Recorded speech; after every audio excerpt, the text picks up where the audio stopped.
তিহু, এই তিহু, কই তুই? মেঘা বেগমের ডাকে সোজা হয়ে দাঁড়িয়ে পড়ে তিহু। টি শার্টটা পাশ থেকে নিয়ে ছট করে পরে ফেলল ইরফান। মামুনি, তিহু আমার ঘরে। এই মেয়েটাকে সেই কখন থেকে ডেকে সারা বাড়ি মাথায় তুলছি, আর ও এখানে? বলো মা, ডাকছিলে কেন? 3টা বাজে, জলদি গিয়ে গোসলটা করে খেতে বস, তোর টিচার আসলো বলে। এই তো যাচ্ছি। ইরফান, তুইও শাওয়ার নিয়ে জলদি নেমে আয়। তোদের খাবার খাইয়ে আমি আর ছোট আপা আবার বাহিরে যাব। কোথায় যাবি একসাথে দুজনে? সিক্রেট পরে জানতে পারবি। দুজনে নিচে আয় 10 মিনিটের মধ্যে। মেঘা বেগমের কথায় তিহু নিজের ঘরে চলে যায়। ইরফান কাবার থেকে টাওয়াল আর টি শার্ট নিয়ে ওয়াশরুমে ঢুকে পড়ে। বাইরে ঝড় হচ্ছে। ধরনের তাণ্ডবে গাছগুলো একবার এদিক টলছে তো একবার ওদিক। ঝড়ের এই তাণ্ডবে উত্তাল হয়ে উঠেছে প্রকৃতি।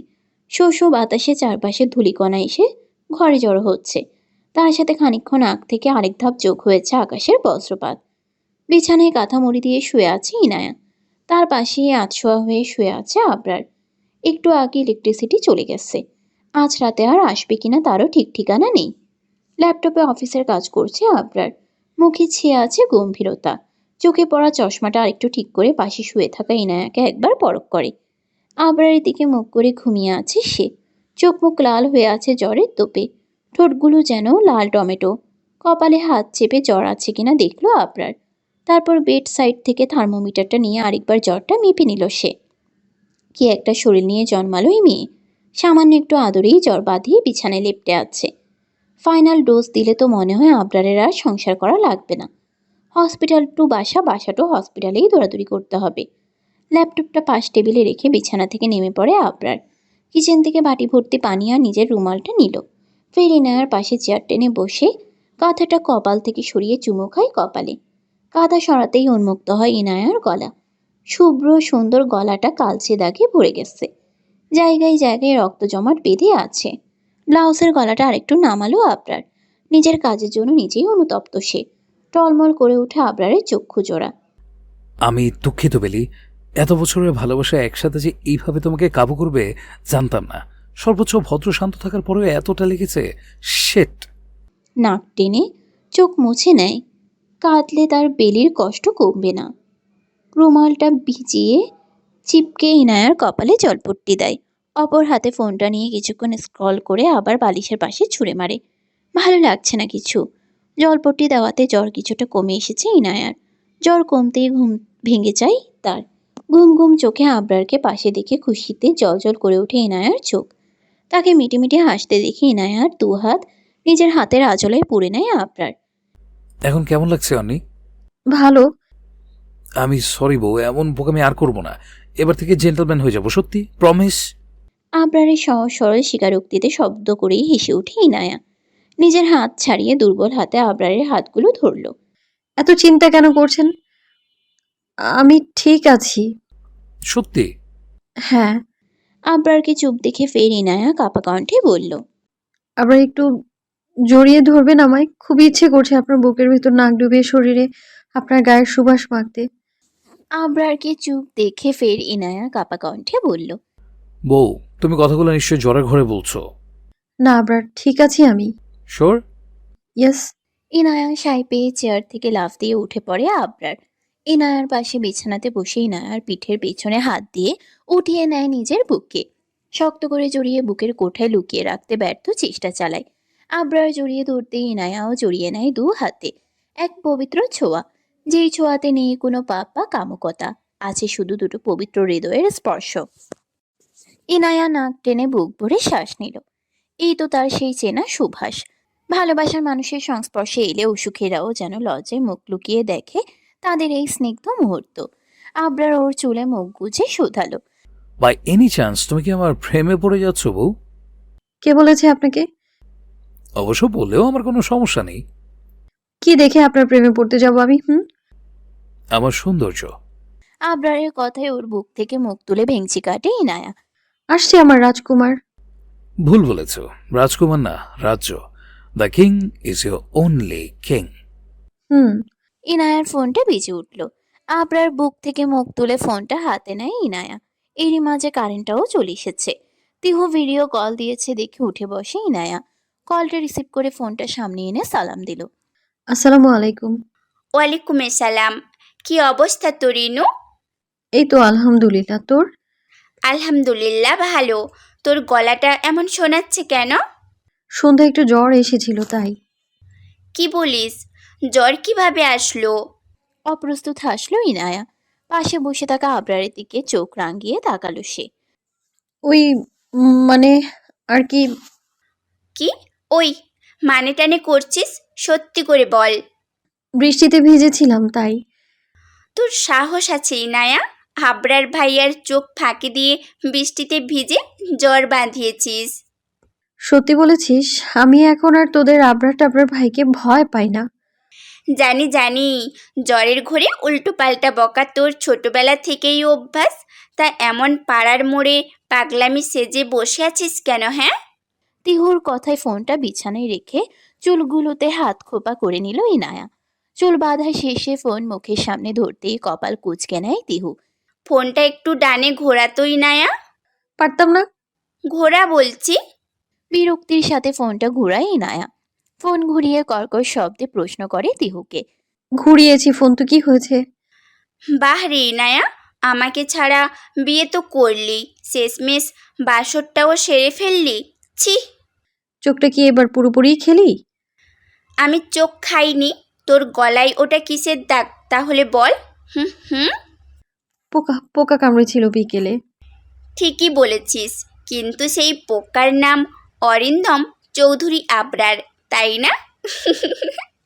তিহুর কথায় চোখ বড় বড় করে ফেলে আবরার।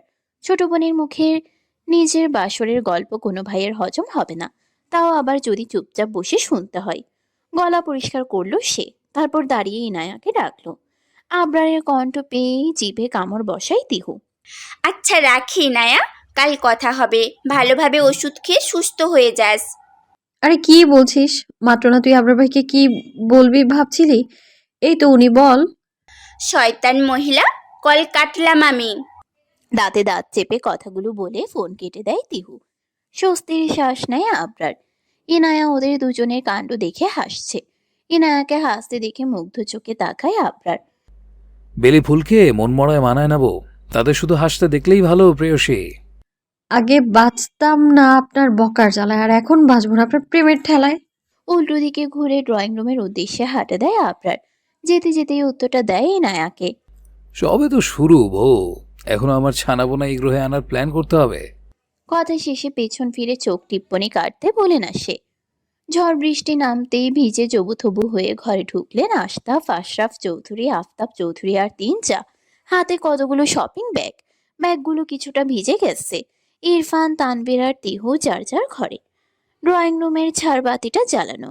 হালকা লাল আলোতে মোহাচ্ছন্ন হয়ে আছে ঘরটা। মাহমুদা বেগম রহিমা খালাকে পাঠালেন ওদের তিনজনকে ডেকে আনতে। তিনি আদেশ পেতেই ছুটলেন উপরে। এই সুযোগে ওনারা যে যার ঘরে গিয়ে পোশাক পাল্টে নেন। বৃষ্টিতে ভিজার দরুন বেশিক্ষণ ভিজে পোশাকে থাকলে আবার জ্বর বাঁধতে পারে, যা এখন কোনো গিন্নিই চাইছেন না। ইরফান ঘর থেকে বেরোতেই তানবীরের মুখোমুখি হলো। ইরফান, কোথায় ছিলি আজ সারাদিন? বাড়িতেই তো ছিলাম। তাহলে বল, আম্মুরা বিকেলে কোথায় গিয়েছিল? তোমরা দুজন বউ দেখতে আর আমাদের জন্য ভাবে। ইরফানের কথায় তেতে উঠে তানবীর। মুখ বাঁকিয়ে উত্তর দেয়। আমার জীবনের দফা রফা করার দেখছি তোর খুব শখ। বলবো নাকি সবাইকে যে তুই আর তিহু প্রেম করিস? বলো বলো, বউ ছাড়া আর একা একা ঘুমাতে ভালো লাগে না। তোমার জন্যই তো রাস্তা ক্লিয়ার হচ্ছে না। বারে দুনিয়া, বড় ভাইয়ের সামনে প্রেম করছে, আবার বুকের পাটা ফুলে বলছিস ও। তোর আর তিহুর মধ্যে যদি আজকে ঝিঙ্গার আলা না লাগিয়েছি, তাহলে আমার নামও তানভীর না। ঝিঙ্গা লালা আবার কি ভাই? লাগলেই বুঝবি ছোট ভাই। দুই ভাই কথা বলতে বলতেই ঘর থেকে বেরোয় তিহু।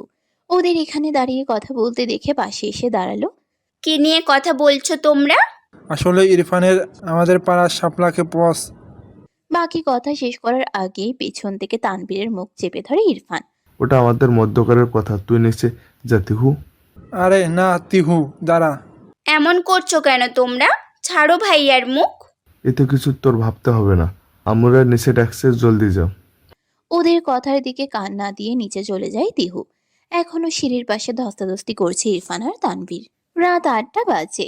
চৌধুরী বাড়ির বড় ছোট সবাই ড্রয়িং রুমে উপস্থিত। বড়রা সোফায় বসা।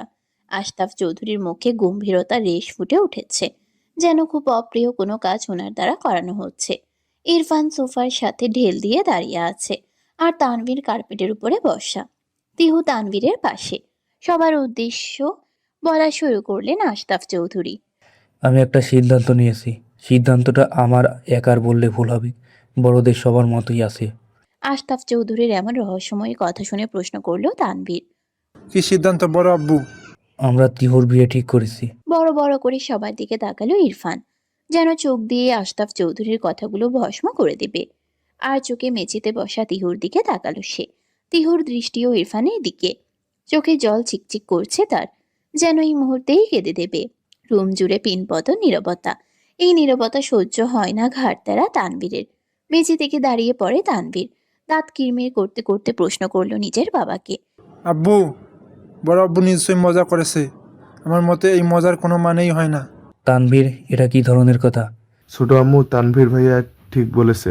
হুট করে কারো বিয়ে বললেই তো বিয়ে হয়ে যায় না, তাই না? মেঘা বেগম নিজের স্বামীর দিকে তাকিয়ে চুপ করে গেলেন। আশতাফ চৌধুরী আবার বললেন। নিশাক মজা করার সম্পর্ক তোমাদের সাথে আমার নিশ্চয়ই নেই। সোমবার এঙ্গেজমেন্ট, আগামী শুক্রবার তিহুর বিয়ে। ছেলেকে অপরিচিত তার? ইরফানের প্রশ্নে ওর দিকে পূর্ণ দৃষ্টিতে তাকালেন আশতাফ চৌধুরী। বড় আব্বুর সাথে চোকাচোকি হতেই চোখ নামিয়ে নেয় ইরফান। আর যাই হোক, আশতাফ চৌধুরীর সাথে কেউ বেয়াদবি করে কথা ভাবতেও পারবে না। কিছুক্ষণ শান্ত চোখে তাকিয়ে থাকলেন তিনি। ছেলের পরিচয় জেনে কি দুভাই মিলে আবার ভণ্ডামি করতে যাবে নাকি? তিহু, তুমি উপরে দাও, ইরফান আর তানভীর থাকো। আশতাফ চৌধুরীর আদেশে প্রথমে উঠতে না চাইলেও পরে মায়ের চোখ রাঙানিতে উপরে চলে যায় তিহু। যাওয়ার আগে আরেকবার করুণ চোখে তাকায় ইরফানের দিকে। মাত্র অফিস থেকে ফিরেছে আবরার। সে কলিং বেল বাজাতেই ইনায়া দরজা খুলে দিল। আবরারের হাতে অফিসের কালো ব্যাগটার পাশে অন্য আরেকটা ব্যাগ দেখে অবাক হলো ইনায়া। তার জানা মতে আজ তো কোনো শপিং করার কথা ছিল না আবরারের। তাহলে এই ব্যাগটাতে কি? ওর ভাবনার মাঝেই আবরার ইনায়ার হাতে ব্যাগটা ধরিয়ে দেয়। জলদি তৈরি হয় না অবেলি বউ, আমি জাস্ট 5 মিনিটসেই শাও নিয়ে আসছি। কোথায় যাবেন? সারপ্রাইজ, কথা না বলে রেডি হয়ে নাও প্লিজ। আরেকটা কথা, আমি শাওয়ার নিয়ে এসে খাবো, খুব খিদে পেয়েছে আমার। ঠিক আছে, কিন্তু এই ব্যাগে কি আছে? আমার শুভ্র বেলির জন্য শুভ্র একটা গাউন। কথা শেষে ইনায়ার কপালের মধ্যভাগে চুমু খায় আবরার। অফিসের ব্যাগটা টেবিলে রেখে টাওয়াল নিয়ে ওয়াশরুমে ঢুকে পড়ে। ইনায়া শপিং ব্যাগগুলো বিছানার উপর রেখে কিচেনে চলে যায় আবরারের জন্য খাবার বাড়তে। প্রতিদিন দুপুরে ক্যান্টিনেই খেয়ে নেয় আবরার, যাতে ইনায়ার বাড়তি ঝামেলা পোহাতে না হয়। কিন্তু আজ কেন খাই নাই তা ইনায়ার জানা নেই। প্লেটে সুন্দর করে ভাত বেড়ে একপাশে তরকারি তুলে দেয়। গ্লাস ভর্তি করে পানি নিয়ে রুমে আসলো ইনায়া। ততক্ষণে আবরার বেরিয়ে পড়েছে শাওয়ার নিয়ে। উদম গায়ে ড্রেসিং টেবিলের সামনে দাঁড়িয়ে হেয়ার ড্রায়ার দিয়ে চুল শুকাচ্ছে আবরার। এতই মনোযোগ সহকারে চুলগুলো শুকাচ্ছে যেন একটু অমনোযোগী হলেই তার ফাঁসি কার্যকর। কোমরে টাওয়াল পেঁচানো, চুলের পানিগুলো টুপ টুপ করে পড়ে আবরারের বুক বেয়ে নেমে তোয়ালের নিচে হারিয়ে যাচ্ছে। ইনায়া ঘরে ঢুকতেই আয়নাতে একবার চোখ বুলিয়ে তা দেখে নেয় আবরার। ফের নিজের কাজে মনোনিবেশ করে। আপনার খাবারটা। খাইয়ে দাও। কি? এক কথা বারবার রিপিট টেলিকাস্ট করতে আমার ভালো লাগে না বেলি। না, সে জানে আরেকবার জিজ্ঞেস করলে দেখা যাবে আবরার আর খাবেই না। গ্লাসটা টেবিলে রেখে প্লেটটা হাতে তুলে নিল। মাংস টুকরো থেকে ছাড়িয়ে ভাতের নলা তুলে ধরে আবরারের মুখে। কিন্তু উচ্চতার পার্থক্যের জন্য গাল অব্দি তা পৌঁছাতে পারে না ইনায়া। তাল গাছের মতো এভাবে না দাঁড়িয়ে থেকে একটু ঝুঁকতেও তো পারেন, তাই না? এক সেকেন্ড দাঁড়া। কথা শেষ করেই বলিষ্ঠ হাতে খাবারের প্লেট সমেত ইনায়ার কোমর জড়িয়ে উপরে উঠিয়ে নেয় আবরার। ভয়ের তোপে প্লেট পড়ে যেতে নেয় ইনায়ার হাত থেকে। অপর হাতে তা ধরে ফেলে আবরার। বড় বড় করে শ্বাস নিয়ে নিজেকে ধাতস্থ করে ইনায়া। হুটহাট আবরার কোলে নিতে গিয়ে কবে যে তাকে ফেলে কোমর ভেঙে দেয় সেই ভাবনায় মাথায় ঘুরপাক খাচ্ছে ইনায়া। এটা আবার কেমন ভাত খাওয়ার স্টাইল? এভাবেই দাও। পারবো না, নামায়। নামিয়ে দিলে আর 1 সেকেন্ডও এই রুমে থাকতে পারবে না। রাজি থাকলে নামিয়ে দিতে পারি। প্রয়োজন নেই, শক্ত করে ধরুন যেন পড়ে না যাই। ডাউট আছে নাকি? হ্যাঁ করুন। লক্ষ্মী ছেলের মতো হাঁ করে আবরার। ইনায়া নলা তুলে দেয় তার মুখে। তৃপ্তি সহকারে নলাটা চিবিয়ে খায় সে। খাওয়া শেষে আবার মুখ খোলে আবরার। জানো বেলি, তোমাকে যখন তোমার ছোট ছোট আঙুলগুলো দিয়ে ইরফান তানভীরদের খাইয়ে দিতে দেখতাম, তখন আমার খুব হিংসে হতো। ওমা, কেন? আমার বেলি বউয়ের হাতে আমি কোনোদিন খাইনি, ওই শালা দুটো খাবে কেন? ইচ্ছে করতো দুটোর মুখ ভেঙে দেই। বউ? হ্যাঁ, বউই তো। এত শিওর কিভাবে ছিলেন যে আমি আপনার বউ হব? তোমার কি মনে হয় আমাকে টপকে চৌধুরী বাড়িতে এসে অন্য কেউ তোমাকে নিতে পারতো, তাও আবার বউ বানিয়ে, যেখানে আজ পর্যন্ত কেউ তোমাকে প্রেমের প্রস্তাব পর্যন্ত দিতে পারেনি? সত্যি এটা সম্ভবও হতো আমি বেঁচে থাকতে, মনে হয়? জানি না, হা করুন। কিন্তু আমি জানি উপরওয়ালা ছাড়া আমার বেলিপোকে আমার থেকে কেউ আলাদা করতে পারবে না, ইনশাআল্লাহ। ইনায়ার কপালে কপাল ঠেকায় আবরার। আবরারের গরম শ্বাসগুলো উপচে পড়ছে ইনায়ার চোখে মুখে। কথা বলতে বলতে আবরার যে অন্য গ্রহে হারিয়ে যাচ্ছে বুঝে ইনায়া আবরারকে স্বাভাবিক করতে সে তাড়া দিয়ে বলল, বলেছিলেন না কোথাও যাবেন? ও শিট, ভুলে গিয়েছিলাম। আর খাবো না, গিয়ে রেডি হয়ে নাও। বকবক করতে করতে তো শুধু এক নলাই খেয়েছেন। ব্যাপার না। আবরারের ডোন্ট কেয়ার ভাব দেখে ভেঙচি কাটে ইনায়া। এসেছেন লাট সাহেব রে। ততক্ষণ কোল থেকে নামিয়ে দিয়েছে আবরার। এটো হাতে প্লেট নিয়ে আবরারের গোষ্ঠী উদ্ধার করতে করতে কিচেনে যায় ইনায়া। হাত ধুয়ে এসে শপিং ব্যাগটা খোলে ইনায়া। ভেতর থেকে একটা সুন্দর শুভ্র গাউন আর বেলি ফুলের দুটো গাজরা বেরোলো। জামাটা পাশে রেখে গাজরা জোড়া হাতে নিয়ে সুখে ইনায়া। কি মিষ্টি সুবাস! যদি পৃথিবীর যে কোনো দামি সুগন্ধের সাথে বেলি ফুলের সুবাসের তুলনা করা হয়, নির্দ্বিধায় বেলি ফুলের সুবাসকেই নাম্বার দেবে ইনায়া। ফজরের আজান দিচ্ছে মসজিদে। সারাটা রাত কেটে কেটে মাত্র দু চোখের পাতা এক করেছে তিহু। রাতে সবার হাজার টাকা ডাকিতেও সে খাবার খেতে যায়নি। চোখ মুখ ফুলে যাচ্ছে তাই অবস্থা। কিঞ্চিত শব্দ করে খুলে যায় তিহুর রুমে দরজাটা। আলো আধারিতে রুমে প্রবেশ করে এক পুরুষালী ছায়া। অন্ধকারের মাঝে হাতড়ে তিহুর বিছানার পাশে হাঁটু ভেঙে বসল সে। এলোমেলো ভঙ্গিতে বালিশ আঁকড়ে ধরে শুয়ে আছে তিহু। হালকা রঙিন বাতির আলোতে আবছা দেখা যাচ্ছে ওর মুখটা। আলতো হাতে মুখের উপরে পড়ে থাকা চুলগুলোকে সরিয়ে দেয় ইরফান। অপলক দৃষ্টিতে তাকিয়ে থাকে তার একান্ত ভালোবাসার নারীর দিকে। কিছুক্ষণ তাকিয়ে কপালে শব্দ করে চুমুর খায় সে। তারপর যেভাবে এসেছিল সেভাবেই ধীর গতিতে এগিয়ে যায় দরজার দিকে। যাওয়ার আগেই হাতে টান পড়ে ইরফানের। পেছনে না তাকিয়েও বুঝে নেয় তিহু তার বাহু আঁকড়ে ধরেছে দু হাতে। ইরফানকে ঘুরতে না দিয়ে পেছন থেকে জড়িয়ে ধরল তিহু। তিহুর ফুপিয়ে কান্নার শব্দে ঘরটাকে কেমন ভুতুরে ঠেকছে ইরফানের নিকট। দাঁতে দাঁত চেপে দুহাত মুষ্টিবদ্ধ করে নেয় সে। বহু কষ্টে তিহু কান্না থামিয়ে ফোপাতে ফোপাতে বলল কিছু কথা। আমি এই বিয়ে করতে পারবো না ইরফান ভাই। আমি আপনাকে ভালোবাসি, বুঝেও কেন এমন করছেন? ছেলেপক্ষে বড় আব্বুর আর চাচু কথা দিয়ে ফেলেছে তিহু, এই বিয়ে ভাঙা কিছুতেই সম্ভব না। আপনি কিছু করুন না ইরফান। তুই বল কি করব? চলেন পালিয়ে যাই, না হলে আমাদের কথা বাসায় জানিয়ে দেই। তিহুর আটকে আটকে বলা কথাগুলো তীরের মতো গিয়ে বুকে বিঁধে ইরফানের। কিন্তু তার কিছুই করার নেই। তার হাত পা বাঁধা। সে কথা দিয়েছে বাবা মায়েদের। বুক থেকে তিহুর দু হাত ছাড়িয়ে নেয় ইরফান। পিছনে ফিরে মাথায় হাত বুলিয়ে দিল তিহুর। কোমল গলায় বলল, বোঝার চেষ্টা কর প্লিজ, এসব কিছুই সম্ভব না। শুধু শুধু কাঁদিস না প্লিজ। ভোরে এসেছে তিহু, ঘুমিয়ে পড়। ইরফানের কথায় রাগ উঠে যায় তিহুর। ঝাটকা দিয়ে মাথা থেকে সরিয়ে দেয় ইরফানের হাত। রাগে দুঃখে কান্নায় রোধ হয়ে আসে তার গলা। দু হাতে চেপে ধরে ইরফানের টি শার্টের কলার বহু কষ্টে বলে, কি বলছেন এসব? মাথা ঠিক আছে আপনার? পারবেন আমাকে ছেড়ে থাকতে? তিহুর কথার প্রতি উত্তর করে না ইরফান। হাতের সাহায্যে ছাড়িয়ে নেয় তিহুর হাত। তারপর ধীর পায়ে রুম থেকে প্রস্থান করার জন্য পা বাড়ায় ইরফান। অবিশ্বাস্য চোখে ইরফানের কাজগুলো দেখে তিহু। তার এসব বিশ্বাস হচ্ছে না। দম বন্ধ হয়ে আসছে। হায় আল্লাহ, সে এতদিন কাকে ভালোবেসেছিল? অবিশ্বাস্য কণ্ঠে শুধালো তিহু। তার মানে তার মানে এতদিন সব নাটক ছিল ইরফান চৌধুরী? সব সব আমার মন ভালোবাসা নিয়ে আপনি খেলেছিলেন, তাই না? কিভাবে পারলেন আপনি? একটুও বুক কাঁপলো না আপনার? ইরফানের এমন নির্লিপ্ততা গভীরভাবে আঘাত করে তিহুর বুকে। বুক চেপে ধরে কান্না করতে করতে আবারও মুখ খোলে সে। চৌধুরীদের সম্মানে কাঁথায় আগুন লাগুক, ধ্বংস হোক এই ভাব গাম্ভীর্য। ওরা ভালোবাসা বোঝে না।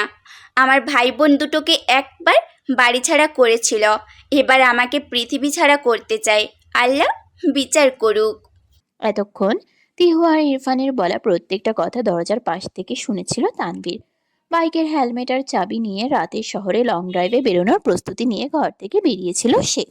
কিন্তু ভাই বোনের কথাগুলো তার পথ চোরা আটকে দেয়।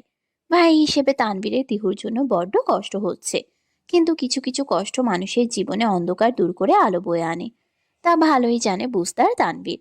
ওদের কথায় আর কান না দিয়ে নিচে চলে যায় সে। আবরারের সামনে মেঝেতে বসে আছে ইনায়া। অনেকক্ষণ ধরে আবরার বেনুনি পাকানোর চেষ্টা করে বারবার ব্যর্থ হচ্ছে। আধা ঘন্টা পেরিয়েছে, উল্টে পাল্টে আবরার বেনুনি করার চেষ্টা করছে। নিজে না পারলেও ইনায়াকে সে হাত লাগাতে দিচ্ছে না। বিরক্তিতে মাথা ঝিমঝিম করছে ইনায়ার। নিজের বিরক্তি ধরে রাখতে না পেরে অবশেষে মুখ খোলে সে। কাট কাট কণ্ঠে বলে উঠল, আমাকে দিন না, আমি করে দিচ্ছি। গাঁজাটা আপনি লাগিয়ে দিন। প্রয়োজন নেই, আমি পারবো। সবসময় জেদ করলে ভালো লাগে না আবরার ভাই। ইনায়ার কথার উত্তর না দিয়ে তাকে উঠিয়ে আয়নার সামনে দাঁড়া করিয়ে দিল আবরার। নিজের বেনুনির দিকে তাকিয়ে নিজেই অবাক হয় ইনায়া। কাদো কাদো মুখে প্রশ্ন করে আবরারকে। শাড়ি পরানো, বেনুনি করা এসব আপনি শিখেছেন কিভাবে, সত্যি করে বলেন তো? আগে একটা সংসার করেছি যে, সেখান থেকে। আবরার ভাই, আমি কিন্তু যাবো না আপনার সাথে। ওলে আমার আদুলে বেলি, সব তোমার জন্যই আমার শেখা। মানে? আমাদের বিয়েটা যদি স্বাভাবিকভাবে হতো তাহলে তো আমাদের ফার্স্ট নাইটও হতো। তোমার মনে আছে শেষবার আমি ঢাকা থেকে ফেরার সময় আম্মুদের সবার জন্য জামদানি শাড়ি নিয়েছিলাম? হ্যাঁ। তখন অনেক খুঁজে তোমার জন্য দুটো শাড়ি নিয়েছিলাম, ভেবেছিলাম ফার্স্ট নাইটে তোমাকে নিজের হাতে পরিয়ে দেব, কিন্তু তার হলো কই। বাধ্য, তুমি রেডি তো? খুশিতে জলজল করে ওঠে ইনায়ার চোখ। খুশিতে গদ গদ হয়ে আবরারের দিকে ফিরে প্রশ্ন করল, কি রঙের ছিল শাড়িগুলো? লাল, কালো। শাড়িগুলো এখন কোথায়? আমার কাবার্ডে পোশাকের ভাঁজে লুকোনো। ফের তাড়া দেয় আবরার। ইনায়ার হাত ধরে ফ্ল্যাট থেকে বেরিয়ে দরজায় তালা ঝুলিয়ে দেয়। আকাশ অন্ধকার হয়ে আসছে। বিকেল 5:30 বাজে। আজ জলদি অফিস থেকে ফেরার পরও দুজনে রেডি হতেই দেরি হয়ে গেছে। আবরারের পরনে শুভ্র শার্ট আর কালো জিন্সের প্যান্ট। ইনায়ার পরনে আবরারের দেওয়া শুভ্র গাউন। চুলে বেনুনির মধ্যে বেলি ফুলের গাছটাগুলো লাগানো। বাঁ হাতে চিকন কালো ফিতের ঘড়ি। বাসা থেকে বেরিয়ে রাস্তার পাশে দাঁড়াতে রিক্সা পেয়ে যায় তারা। ভাড়া ঠিক করে রিক্সায় উঠে পড়ে তারা। এখান থেকে আধ ঘন্টার রাস্তা। ইনায়ার এখনো জানা নেই তারা যাচ্ছেটা কোথায়। আমরা কোথায় যাচ্ছি আবরার ভাই? ব্যথা লাগছে আবরার। তোকে বেঁচে দেব, দেখছিস না নিজের হাতে ভালো করে সাজিয়ে গুছিয়ে এনেছি। আবরারের তেরা উত্তরে কোনো কথা না বলে মুখ বাঁকিয়ে অন্যদিকে ফিরে তাকায় ইনায়া।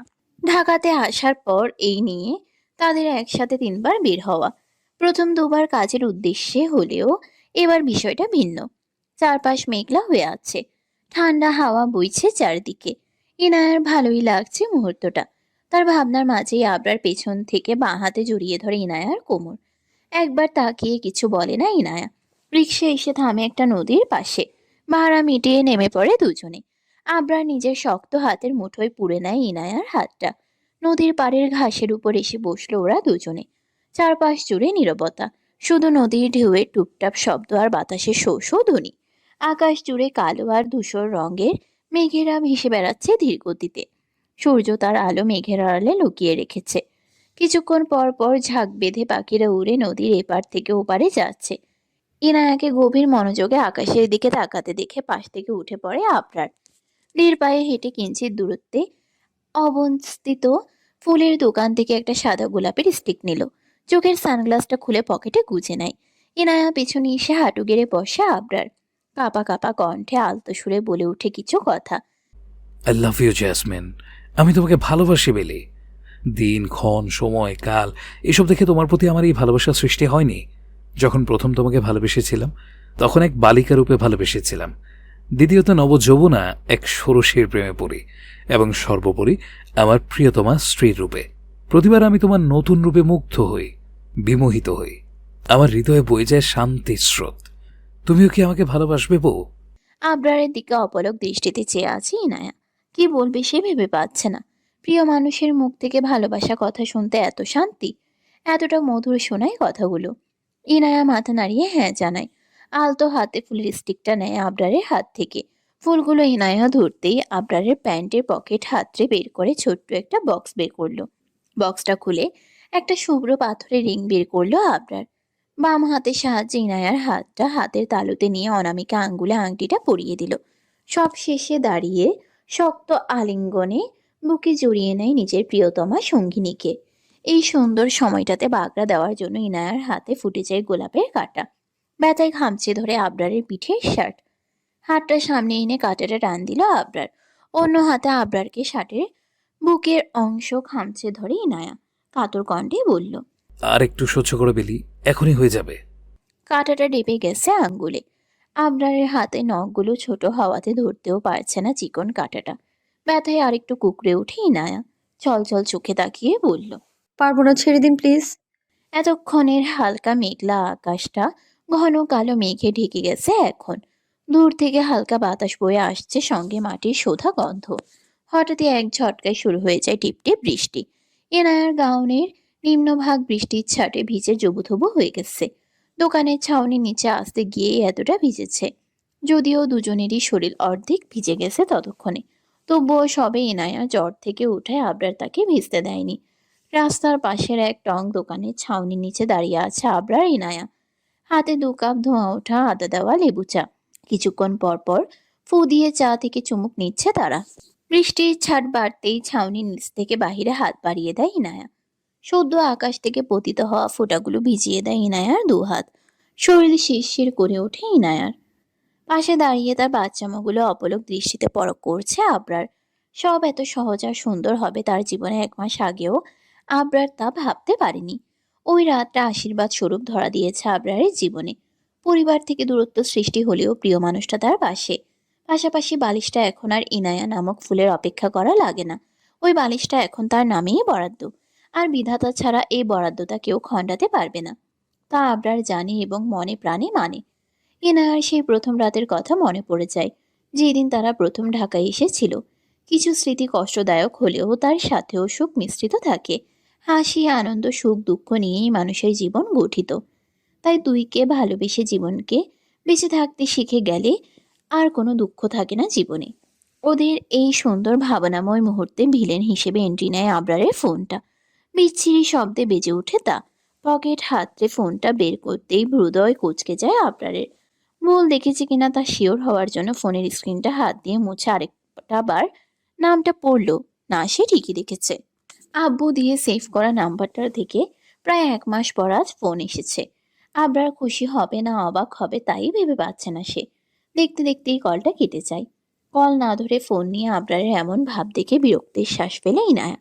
দিন দিন আবরার ভাইও স্টার জলসা নাটকে টিপিক্যাল শাশুড়িগুলোর মতো হয়ে যাচ্ছে।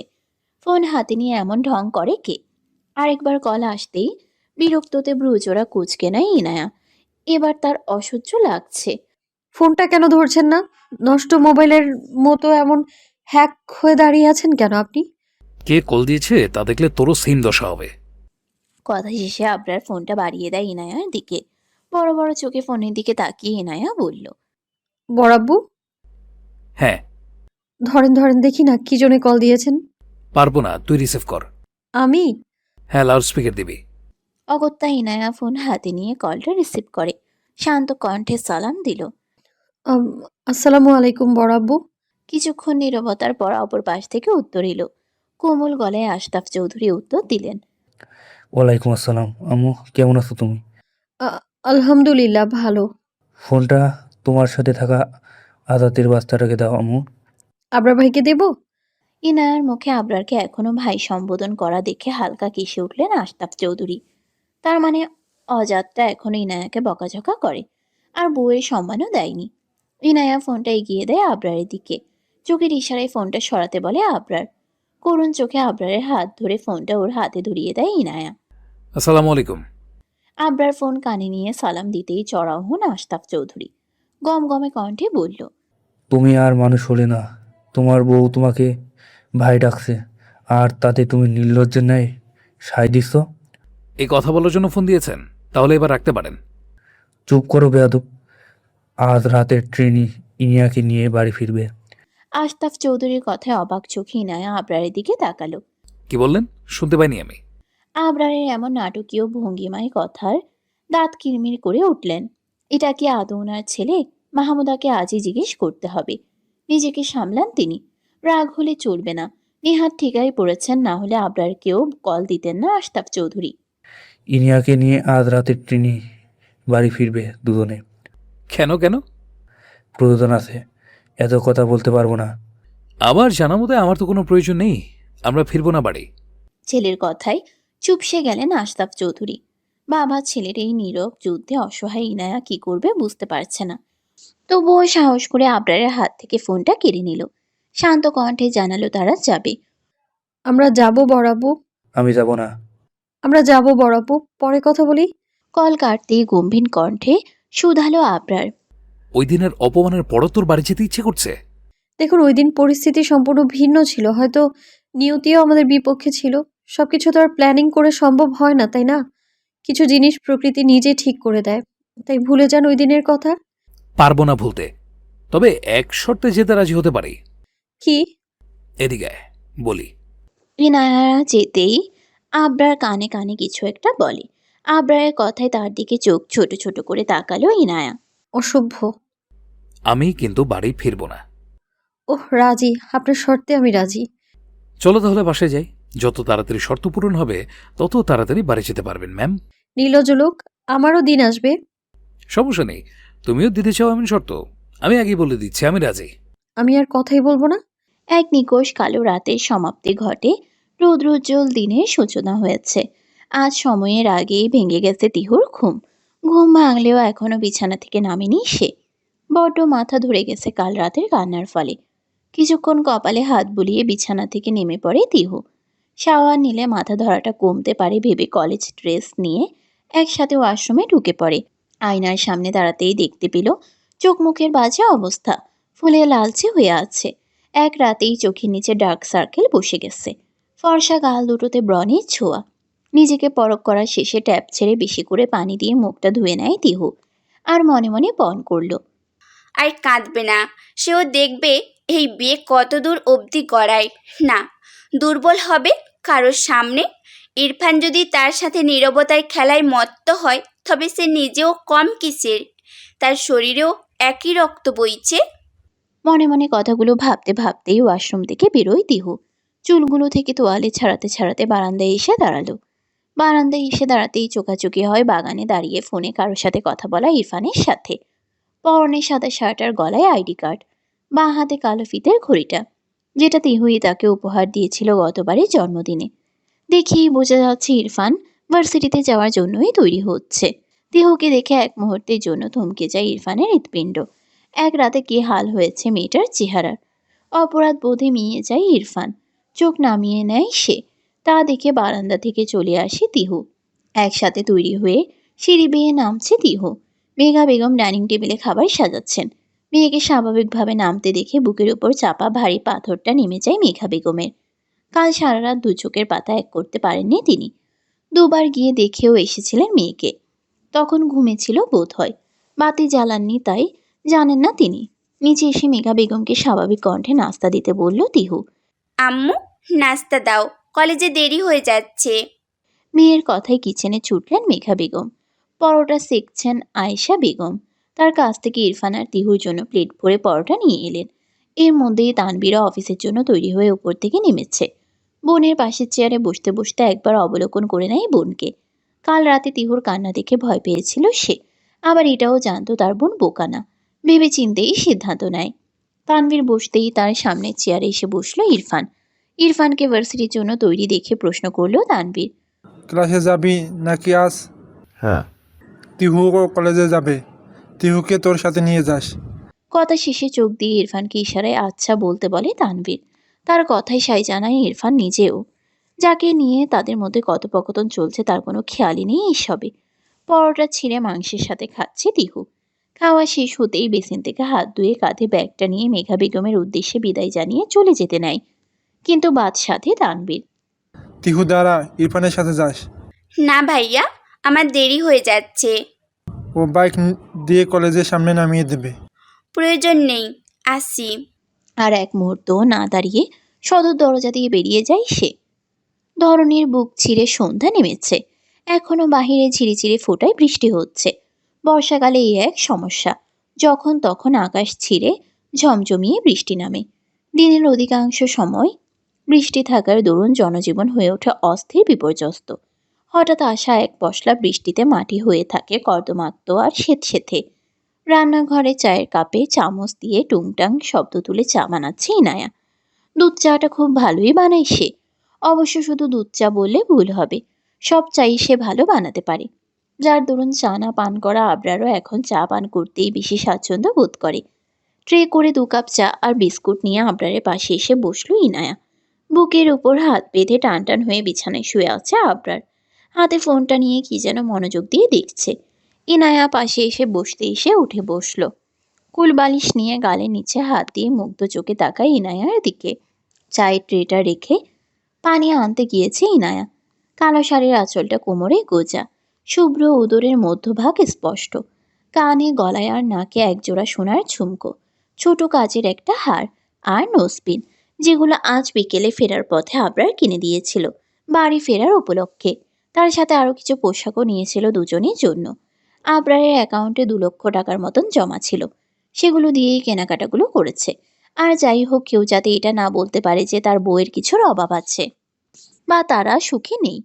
যদিও সমাজ বা মানুষের কথার ধার ধারে না আবরার, কিন্তু এভাবে খালি গলায় সে ইনায়াকে নিয়ে বাড়ি ফিরবে না। এভাবে কি দেখছেন শুনি? ইনায়ার কথায় ওর চোখে চোখ রাখে আবরার। ছোট করে ঢোক গিলে বলল, দেখছি আমার বালিকা বধূ কিভাবে সংসারী হয়ে উঠছে। পাম দিচ্ছেন নাকি? না, আজকাল আপনি কখন যে কি বলেন বুঝতেই পারি না। কিন্তু আমি বুঝে গেছি। আবরারের দিকে চায়ের কাপ এগিয়ে দিতে দিতে প্রশ্নটা করলো ইনায়া। পালিশটা পাশে রেখে চায়ের কাপটা হাতে নিয়ে উত্তর দেয় আবরার। আমার ছোট্ট অন্যকে পৃথিবীতে আনার জন্য আমার বউ প্রস্তুত। আবরারের কথায় চোখ পাকিয়ে ওর চোখের দিকে তাকালো ইনায়া। ইনায়ার তাকানোর ভঙ্গি দেখে দুজনে একসাথে হেসে ওঠে। ওদের হাসির শব্দ ঝমঝমিয়ে ওঠে রুম জুড়ে। আসবাবগুলো যেন বোবা ভাষায় বলছে, ভালোবাসা সুন্দর, হৃদয়ের মিল না থাকলে সেখানে ভালোবাসা সৃষ্টি হয় না। একসাথে থাকলেই বড়জোর সংসার হয়, কিন্তু ভালোবাসা না। ভালোবাসা হওয়ার জন্য প্রয়োজন দুটো পবিত্র হৃদয়। মনে মনে মিললেই ভালোবাসা হয়ে যায়। প্রকৃতির সৃষ্টির কাল থেকে এই নিয়মেই যে ধরনী বয়ে চলেছে। রাত 12:30 বাজে। বিছানায় শুয়ে একবার এপাশ হচ্ছে তো আরেকবার ওপাশ হচ্ছে ইনায়া। কিছুতেই ঘুম আসছে না তার। আবরার ঘুমিয়ে পড়েছে, তাই ডাকতেও পারছে না। এদিকে তলপেটের ব্যথায় বারবার কুঁকড়ে উঠছে ইনায়া। ব্যথাটা এতই তীব্র যে মনে হচ্ছে কোমর সহ তলপেট ছিঁড়ে যাচ্ছে যন্ত্রণায়। ইনায়ার এপাশ থেকে ওপাশ ফেরাতে কেঁপে কেঁপে উঠছে বিছানা। বিছানার কম্পনে জেগে যায় আবরার। ঘুম ভাঙার পর ভূমিকম্প হচ্ছে কিনা তা বোঝার চেষ্টা করে সে, কিন্তু তেমন কিছু না দেখে পেছন ফিরে এনায়ার দিকে তাকালো। ব্যথায় নীল হওয়া চোখ মুখ দেখে অবাক হয় আবরার। লাফ দিয়ে উঠে পড়ে সে। ইনায়ার দুগাল ধরে প্রশ্ন করল। কি হয়েছে? পেট চেপে ধরে ইনায়া বলল, প্রচন্ড পেটে ব্যথা করছে। Main period? সংকোচে নাক মুখ কুঁচকে উত্তর দেয় ইনায়া। কিছু একটা ভাবলো আবরার, তারপর বিছানা থেকে নেমে গায়ে জড়িয়ে নেয় টি শার্টটা। আবার ইনায়ার কাছে এসে কপালে চুলগুলো সরিয়ে দিতে দিতে টপাটপ কপালে কটা চুমো খেয়ে বলল, আর একটু কষ্ট করেছেন, আমি এখনই আসছি। ইনায়ার উত্তরের অপেক্ষা না করে বেরিয়ে পড়ে আবরার। বাসা থেকে একটু দূরে ফার্মেসি, তাই দূরেই যায় সে। কালো ব্যাগে মোড়ানো প্রয়োজনীয় জিনিসটা আর ওষুধ নিয়ে টাকা মিটিয়ে আবার দূরেই ফিরল আবরার। বাসায় ফিরে ওষুধগুলো নিয়ে ব্যাগটা বাড়িয়ে দিল ইনায়াকে। চেঞ্জ করে আয়। দরদর করে ঘামছে আবরার। কপালের পাশ দিয়ে কয়েক ফোঁটা ঘাম নেমে এসেছে গাল জুড়ে। ইনায়া তার দিকে একবার চোখ বুলিয়ে দাঁড়াতে নেয়, কিন্তু তীব্র ব্যথার ফলে দাঁড়াতে অক্ষম হয়। তা দেখে কোমল কণ্ঠে আবরার শুধায়, দাঁড়া দাঁড়া, আমি দিয়ে আসছি। আবরার কোলে তুলে নেয় ইনায়াকে। ওয়াশরুমের দরজায় নামিয়ে দরজাটা হালকা মিলিয়ে দিল। তুই কাজ শেষ কর, আমি কিচেন থেকে আসছি। আচ্ছা। কিচেনে এসে পাতিলে করে গরম পানি বসায়। হট ওয়াটার ব্যাগ না থাকায় একটা 7 আপের বোতল নিল পানি সেঁক দেওয়ার জন্য। পানিগুলো বোতলে ঢালতেই গরম পানি ছিটকে এসে আবরারের হাতে পড়ে। তা তোয়াক্কা না করে বাকি পানিটুকু ভরে নেয়। হঠাৎ নিজের টি শার্টের পেটের অংশে চোখ পড়তে আবরার দেখল কিছুটা অংশ জুড়ে লাল তরলের অস্তিত্ব। এনায়ার শরীর থেকেই যে এই তরলগুলো তার টি শার্টে লেগেছে তা জানে আবরার। ও সবে তোয়াক্কা করে না। ভালোবাসলে বুঝি রাগী মানুষটাও শান্ত হাতে সব সামাল দিতে জানে। এরই মধ্যে ইনায়ার ডাক পেয়ে ছুটল ঘরে। হঠাৎ নিজের টি শার্টের পেটের অংশে চোখ পড়তে আবরার দেখল কিছুটা অংশ জুড়ে লাল তরলের অস্তিত্ব। ইনায়ার শরীরের থেকেই যে এই তরলগুলো তার টি শার্টে লেগেছে তা জানে আবরার। ও সবের তোয়াক্কা সে করে না। ভালোবাসলে বুঝি রাগী মানুষটাও শান্ত হতে সব সামাল দিতে জানে। এর মধ্যে ইনায়ার ডাক পেয়ে ছুটল ঘরে। ইনায়াকে এনে বিছানায় শুয়ে দেয় আবরার। কিচেন থেকে গরম পানি ভর্তি বোতলটা এনে টাওয়ালে পেঁচিয়ে ইনায়াকে দিল।